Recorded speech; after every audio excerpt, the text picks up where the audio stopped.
I think what we are seeing is clearly two main reasons that has driven oil down. October mainly was a macro risk-driven decline, as it was basically on the back of almost all of the asset classes coming off. And then in November, we saw that the physical market took over, and we've seen that the physical markets even now are quite weak, and that is clearly showing up in the market, in the oil prices that we see. We are seeing Cushing stocks rising continuously for last few weeks. Why do we see prices recovering, however, from here onwards?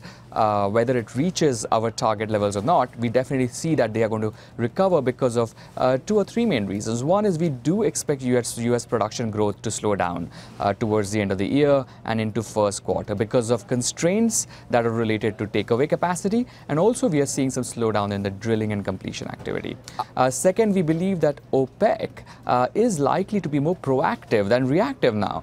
If you keep aside the sound bites which we hear from US or any other country right now, we have seen from December 16 accord that that OPEC has done a pretty good job in basically trying to be there when the oil is needed more and trying to reduce the oil when oil is excess in the market. So I don't see why OPEC will let go of that strategy that it found so difficult to get all the members on the table, especially having Russia on board. So I do think that they are going to try hard to keep the oil markets balanced. And finally, I think what has led to really the excess oil or surplus in the market is the fact that Iran's oil was still in the market until 4th of November. Since 5th, when sanctions came into force, what we saw was, of course, some of the waivers as a surprise which came to us in the market from US.